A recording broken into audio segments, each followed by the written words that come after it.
V tomto videu si ukážeme postup nahrání aktualizovaných dat do průzkumu Payfair. Nejprve přejděte na kartu Vyplnit data. Tato tabulka ukazuje procesní kroky, které je potřeba zrealizovat pro úspěšné nahrání dat do systému.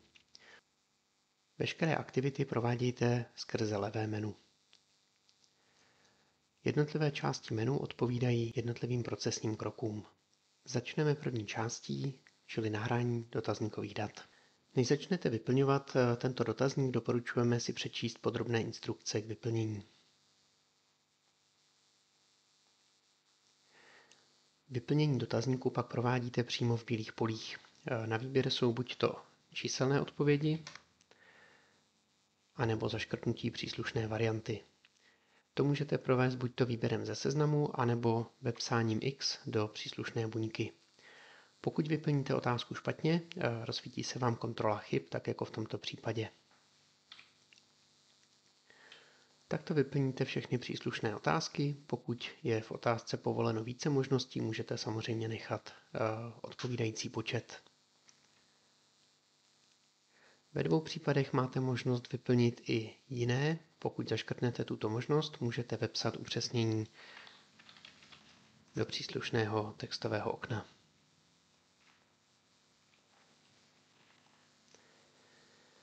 Pokud vše vyplníte, doporučujeme před vlastním odesláním zkontrolovat kompletnost vyplnění a pokud je vše v pořádku, tak teprve následně odeslat dotazník. Dotazník je kompletně odeslaný a můžeme pokračovat krokem číslo 2 a tím je nahrání zaměstnaneckých dat. Opět ze všeho nejprve doporučujeme přečíst si detailní instrukce k této sekci. Tady jsou instrukce o něco obsáhlejší a popisují, jaká data nahrávat, jaká naopak nenahrávat a jakým způsobem data odeslat. Předpokladem pro úspěšné vyplnění této části je příprava dat v rámci přípravného souboru. Dle instrukcí byste měli mít v tomto souboru připravená veškerá data, která jste vyplňovali v rámci podzimního sběru dat a pouze u nich zaktualizované mzdové informace a případně status na úrovni jednotlivých zaměstnanců, zda je beze změny nebo zda daný zaměstnanec například odešel ze společnosti. Abyste mohli tabulku překopírovat, je potřeba v systému Rubik vytvořit adekvátní počet řádků. Nejprve se tedy podíváme, kolik řádků máme v tomto přípravném souboru. Je jich zde 221, čili se vrátím do systému Rubik, kliknu dovnitř do tabulky a dám přidat řádky tabulky. Přidám jich 220, neboť první řádek už mám připraven. V momentě, kdy mám takto nachystanou tabulku, můžu se vrátit zpátky do přípravného souboru a všechna data si mohu skopírovat. Označím tedy celý prostor, ve kterém mám vyplněna data, pomocí klávesy Ctrl a C, neboli kopírovat data. Je dám do paměti a v systému Rubik je do první buňky vložím jako hodnoty. Kliknu jsem pravým tlačítkem a vybírám vložit jako hodnoty. To je důležité, neboť tímto způsobem nemůže dojít k porouchání formátování této části a tedy budou platit všechny kontrolní mechanismy i v tomto systému. Po skopírování dat doporučuji zkontrolovat kompletnost vyplnění. V případě, že by v souboru byly nějaké chyby, tak nám to i hned zahlásí. Můžeme si vyzkoušet, když umažu některé části. Dal bych kontrolu ještě jednou, tak vidím, že mě soubor informuje, že tam jsou některé záznamy obsahující chyby. A pokud bych se podíval doprava do kontrolního sloupce, tak vidím, že tyto dva záznamy jsou indikovány, že obsahují chybu a že nemám vyplněná povinná pole. Tak, data si zpět doplním, pustím kontrolu ještě jednou, nyní je vše v pořádku.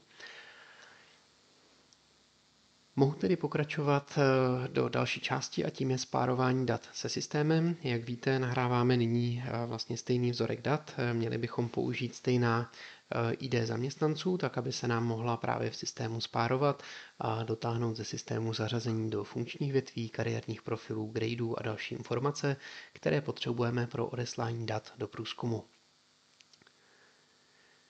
Tak, kliknutím na tlačítko jsem informován o procesu, který teďka poběží, potvrzuji a systém sám mi nyní na základě poskytnutých ID páruje data s loňským během.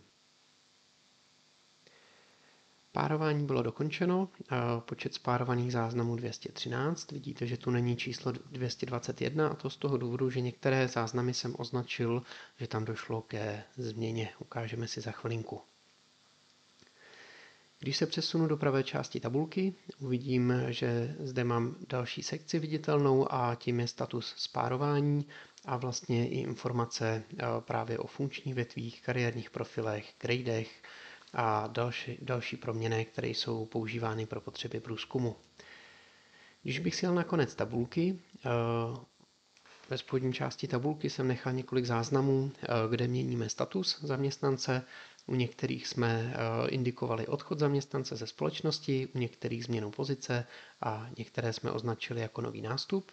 Pokud se podívám do pravé části, vidím, že zde mám vlastně status, že neproběhlo spárování, respektive u těch, kteří už byli v systému, ale například odešli ze společnosti, tak sice se mi data spárovala na základě ID, ale status vlastně indikuje křížek a to z toho důvodu, že tato data vlastně nebudeme používat pro aktuální běh průzkumu.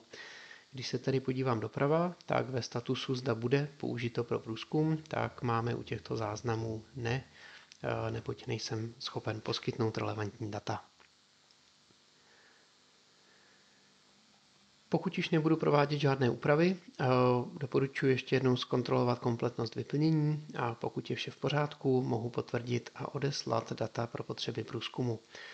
Stejně jako v minulém běhu, předtím než se data odešlou, chce to po vás ještě finální potvrzení. Už vám zde vlastně zůstaly viditelné pouze sloupce, které jsou skutečně odeslány do průzkumu. Pokud byste si je chtěli ještě jednou projít a zkontrolovat, můžete v prvé řadě vlastně tento krok zamítnout, podívat se, jaké sloupce jsou odesílány a teprve poté proces ještě jednou zopakovat.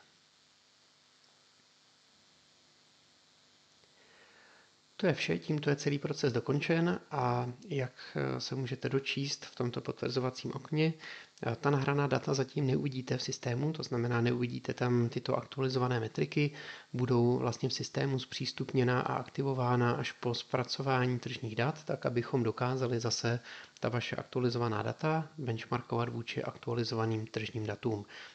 O zpřístupnění těchto dat vás samozřejmě budeme informovat i hned po dopracování těch tržních dat.